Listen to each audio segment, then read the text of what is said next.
Hello, listeners, and welcome to another episode of Subscription Scaled. I'm your host, Nick Frederick. With me today is Adriel Darvish, who is the co-founder and CEO at Switch. Adriel, welcome to the show. Thanks for having me. Excited to be here. Awesome. Well, thanks for joining us. Let's of course start at the beginning here. Tell us a little bit about yourself and tell us about how you came to start Switch.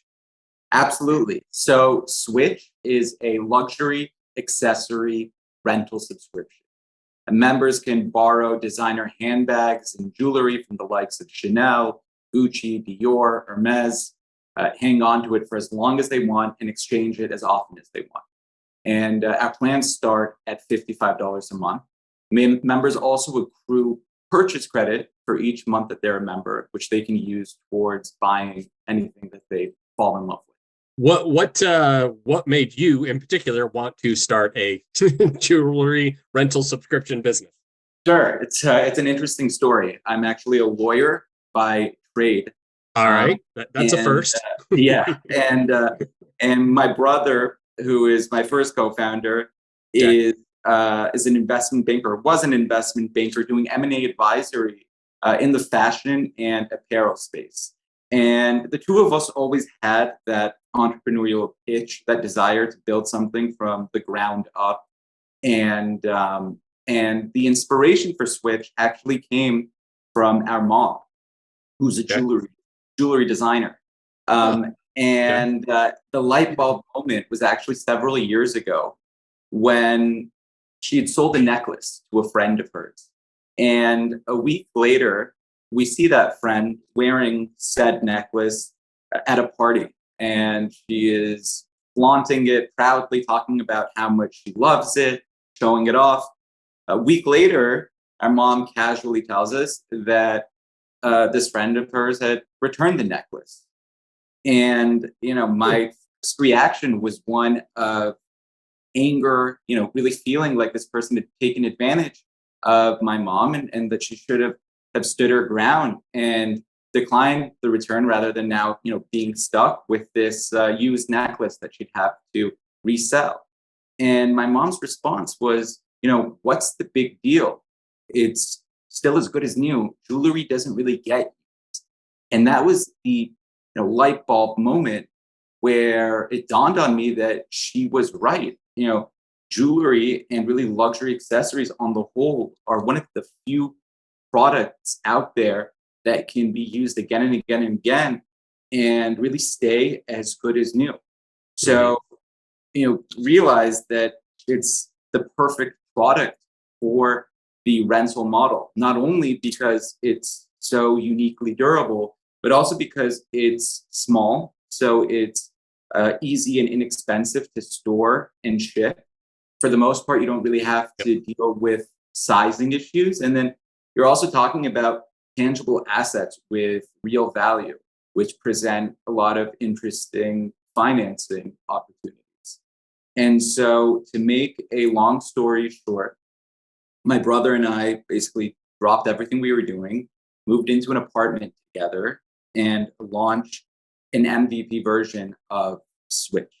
And when I say MVP, I mean truly a minimum viable product. A super bare bones, janky website. Half of the jewelry was basically excess inventory my mom had, and the other half was actually pictures of pieces that we didn't even own. We put those pictures up on the site, and when someone would order it, you go get it. We'd drive to Saks Fifth Avenue, buy it at retail, bring it home, pack it, ship it, and really doing everything A to Z, just the two of us. And we did it that way early on because we wanted to make sure that there was an appetite for what we were building before going out and raising money.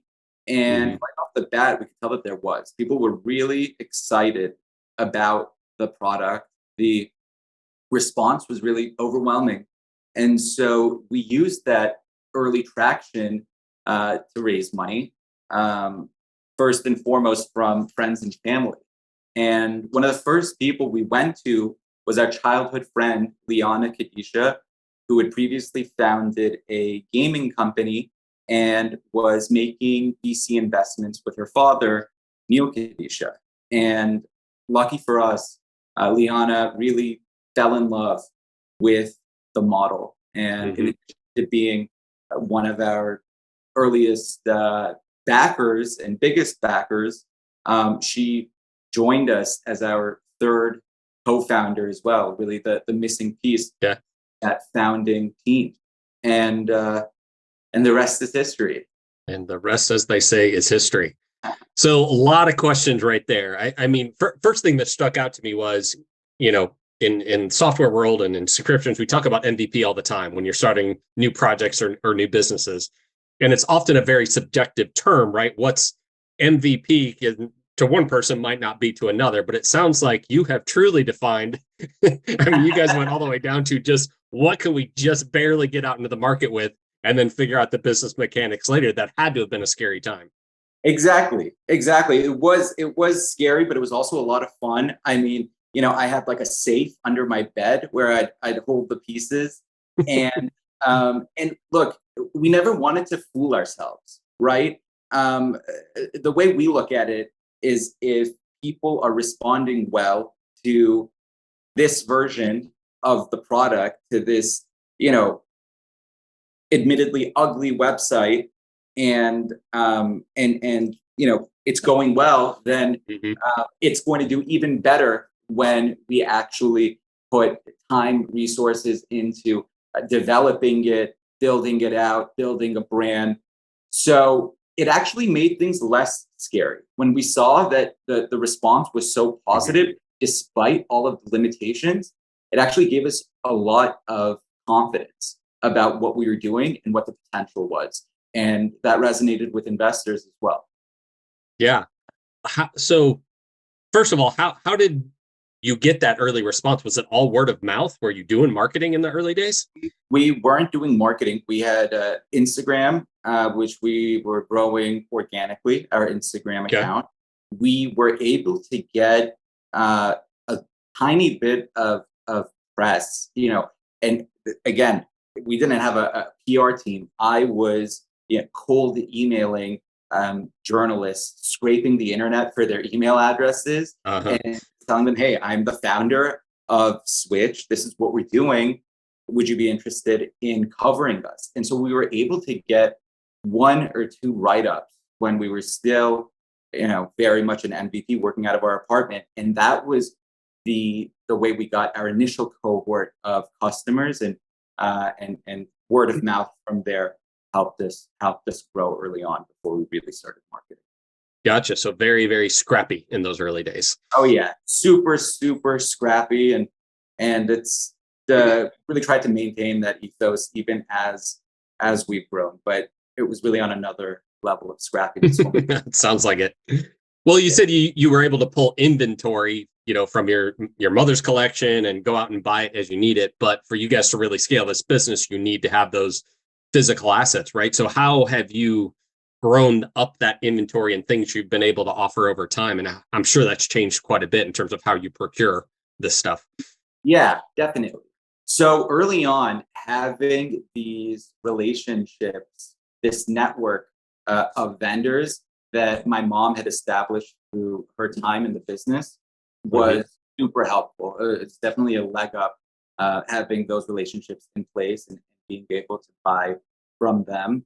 But as we grew, we met several other vendors, again, just really by hustling and networking and trying to get to know as many people as possible. And so we met a few vendors abroad that specialize in wholesaling luxury vintage accessories. And so we've been mostly purchasing from them and really trying to build on that network. And it's interesting, you mentioned the word assets, because that's exactly how we view these products. We actually don't really like to use the word inventory, because typically inventory suggests that these are products that devalue over time. Right. And with luxury designer accessories, jewelry and handbags specifically, is that they not only hold their value, but they have a tendency to appreciate over time. Really? Yeah. Yeah, and that has been a huge unlock for us, and a really huge driver of our growth, in that it's allowed us to pursue financing for a lot of these assets. You know, in an ideal world, you're not using equity to buy up most of these assets. Equity is being used for growth and for tech and other elements of the business. But we've been able to put together some interesting financing arrangements from banks and other types of partners that have helped us scale up our assets, which has really been great. And the amazing thing about this business is we're able to make a great return through renting them out. Typically, in fact, the margins we make through rentals are better than purchases, but eventually, when we want to, we're able to then sell the product, typically for significantly more than we bought it for. And this is after renting it out for a couple of years. Hmm. And so there is data out there that should suggest that luxury accessories are on par with real estate and the S&P 500 in terms of appreciation, which is really awesome and something we're excited about and really leaning into. Yeah, as you were describing it there, I mean, this is sounding a lot very synonymous to real estate in my mind. I mean, it's a physical asset you're going out and purchasing and then having somebody else effectively pay for it, while this asset is at least holding its value, if not appreciating in and of itself, right? So even if you have to go out and like finance these assets, that probably still makes sense. Absolutely, that's spot on. Exactly, we view a lot of similarities between us and real estate. There's often opportunities to add value. We might buy pieces that are slightly distressed and then rehab them, which Mm, makes them more valuable as well. yeah. But yeah, that's exactly what makes our business so unique. There really isn't anything out there outside of real estate that holds its value the way that luxury accessories do it. If you look at electronics, they tend to Right. go obsolete over time. Hmm. Furniture tends to get worn and stained. Um, you name it, it nothing holds its value the way that luxury accessories. Yeah, interesting.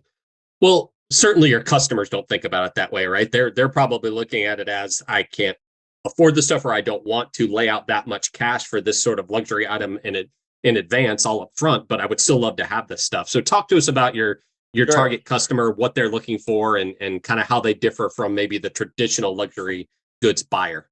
Definitely. So interestingly, our customers, you don't necessarily say that they can't afford to buy luxury items. They actually can't. They tend to be highly educated young professional women who have a pretty high income as well, and in fact are already accustomed to purchasing luxury handbags and jewelry. And the reason they use Switch is more so because they recognize that it's better value to pay $55 a month or $195 a month, depending on which plan you choose, for this limitless rotation of luxury accessories, rather than spending thousands of dollars on something that you might get sick Yeah. of Yeah. within months, if not weeks. And so the prototypical Switch customer is extremely savvy. Their detector is top notch, Uh-huh. and they are super pragmatic, and they recognize value when it's there. And so that also ups the bar for us in terms of how we treat them and how we communicate that with them. Okay. It's really important to us um, to respect their intelligence. And Hmm. that's a big part of our marketing communications, our customer service, and everything we do. Yeah. So how do you find these sorts of customers of yours? I assume you still rely pretty heavily on word of mouth, but what other channels have you guys implemented since launching? Right. So the way we look at marketing is that first and foremost, it's all about product. We go to work every day with the goal of building a product and a service that our members are so excited about that the product sells itself, or Mm-hmm. that they want to share Switch with their friends and their family. So that's where it all starts. And so about 65 to 70% of our growth is through referrals and organic, and the other 30 to 35% is paid. And the paid acquisition is mostly just Instagram and TikTok. We don't have a super high marketing budget. So to us, it makes more sense to keep it more concentrated in a couple of channels that we know perform well, rather than spreading ourselves too thin. And we've been super fortunate in that, for the most part, demand hasn't been an issue for us. We actually currently have a wait list up for our higher tier membership Select, which is $195 a month, because we are trying to catch up with the demand and acquire more supply. So, we know that as we continue to grow, that marketing will have to be more diversified.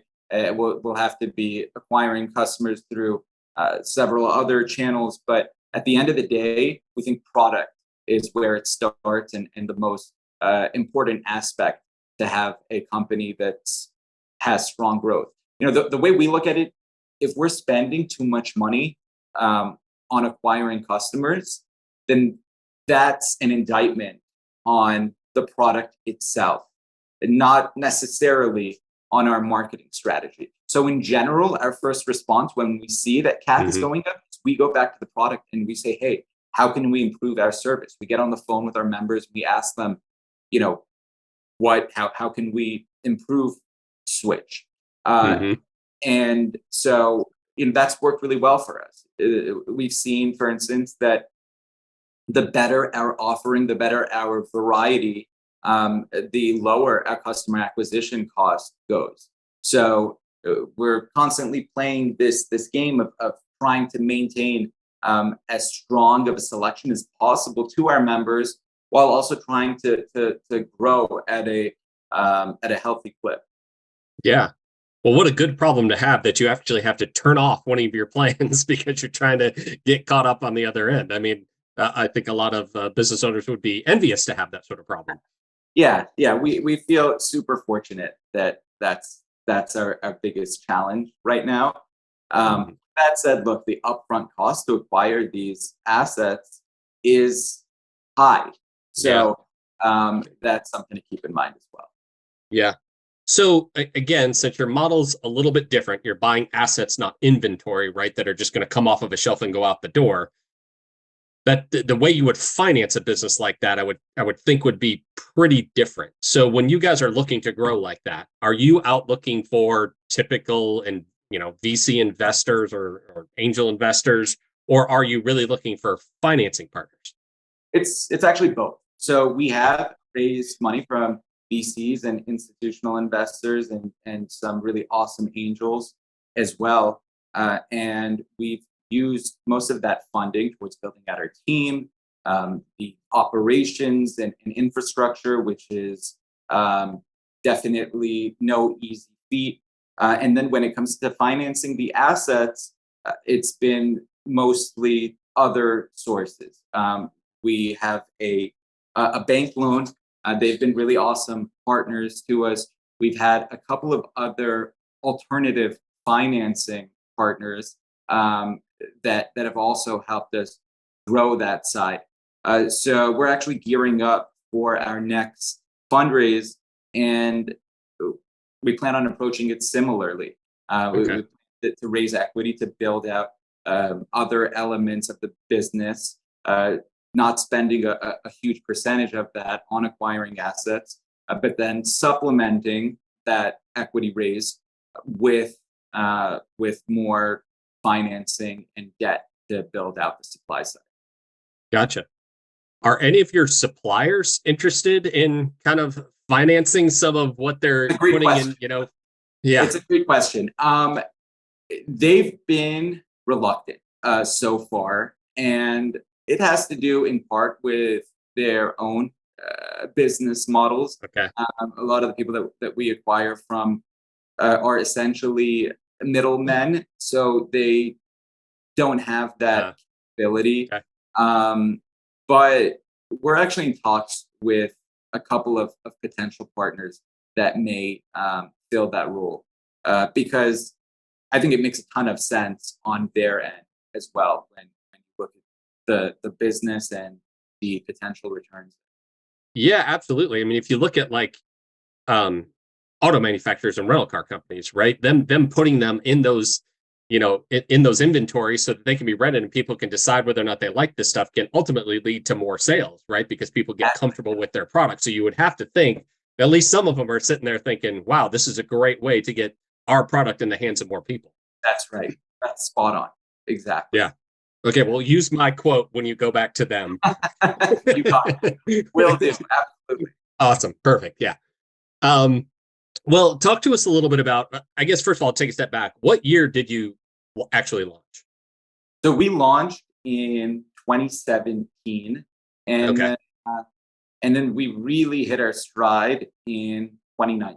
We quadrupled over the course of the year. We're firing on all cylinders, acquiring customers at a incredible rate, and really, having VCs lined up at the door, reaching out to us, wanting to fund us. So that was a really, really exciting time for us. And then 2020 rolls around. We're gearing up for 2019 would have been the perfect time to hit your stride, right? Right before all that happens. So we were actually gearing up to do a big fundraising round, and then COVID hit, and it hit like a ton of bricks. It was really, really difficult, especially initially. There were a lot of people writing us off, expecting us to fold because other fashion rental companies actually weren't able to survive the pandemic. A lot of them did shut down, and a lot of others were pushed to the brink. And initially, members were dropping off like flies. Customer acquisition costs shot way up, and it was scary. So, the first thing we did is we took stock of the members that were still engaging with Switch and still using the service and signing up for the service despite the lockdown, and hopped on the phone with them and tried to get a better understanding of their use case. Why were they still using Switch when they're stuck at home? And why are you still using us? exactly. And one of the big answers that we kept hearing was that, hey, jewelry still gets seen when I'm in Zoom meetings or on virtual dates. Okay. And so, especially necklaces and earrings. And so that was one of the reasons that people were using Switch. And we saw that the data backed that up, that suddenly rings and bracelets were not very popular, and necklaces and earrings were flying. And so we changed our messaging to orient it around that, and changed our marketing to make it more so about that as well.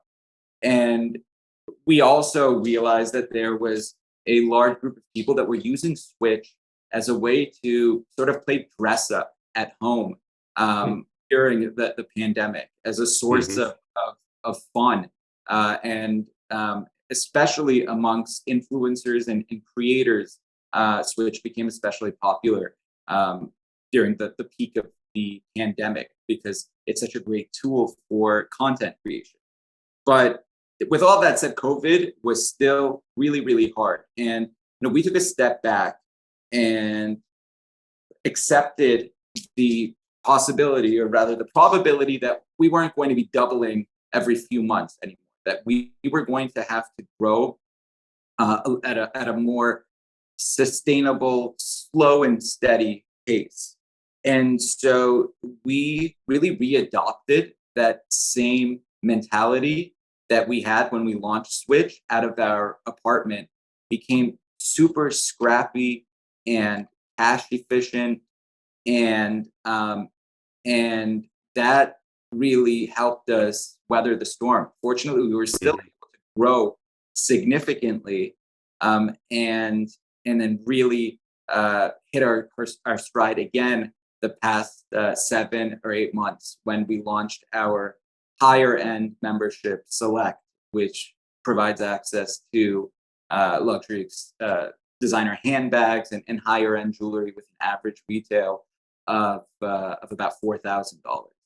And so, COVID forced us to, like I said, become a lot more scrappy, and everyone wore a lot of different hats and covered for each other, and we've maintained that same approach even now, and I think it's a huge reason for our success. Our head of social media, it also does our copywriting and is involved in merchandising.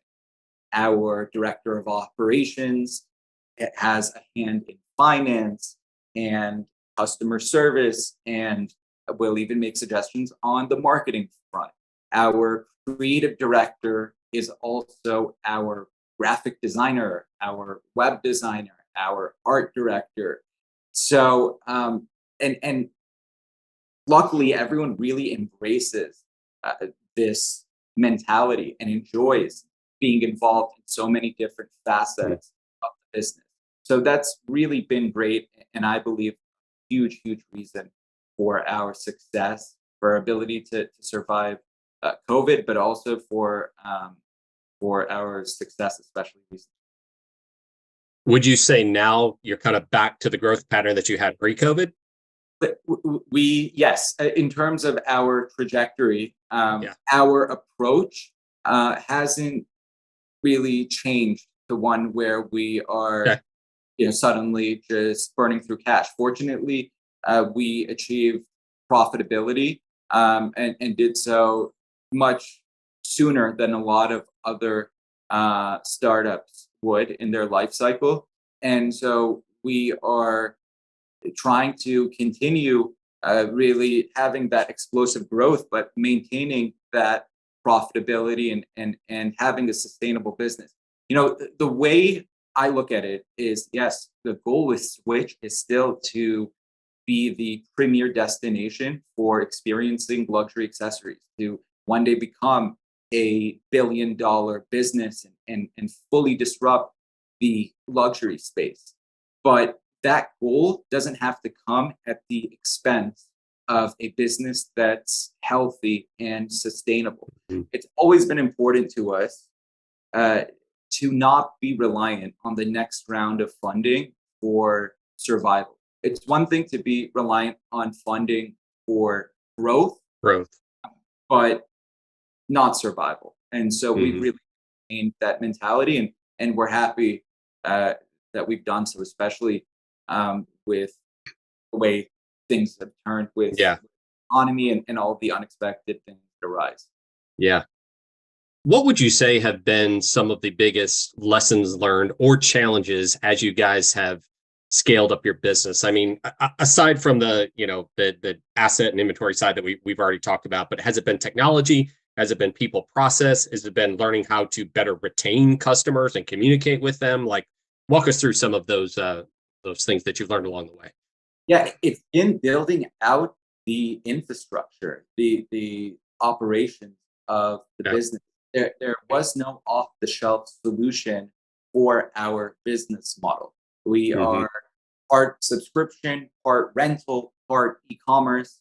We have to track items not only on a style basis, but also on a unit basis to have a clear Hmm. picture of the chain of custody of each item, where it's been, who borrowed it. We're talking about expensive, high ticket items. So, having really strong security in place, being able to vet for fraud and high risk customers, having recourse in place in the event of damage or loss. So, all of these operational intricacies have been very, very challenging, but I would also say that they're a big part of our moat. It's something that we've been building on constantly from when we launched, and something that I expect us to continue iterating on as we continue to grow. It's a never ending process. Yeah. The infrastructure, I assume you're also talking about your technology. You were saying your website you originally stood up was, lackluster, to use, I guess, some of your own words. But how have you grown there as well with the technology? Have you looked to outsource it, build it yourself? What are kind of your path there? Most of our devs are are overseas. We have a really, really awesome team in India that we've been working with now for quite a while, and they do a great job. But that's supplemented with our team here, especially in Yeah. terms of product design. I'm personally super involved. Me and my co-founders are super involved in on the product side and the user experience. We have an awesome head of product who manages the devs as well. It's definitely been a challenge as a founder without a technical background.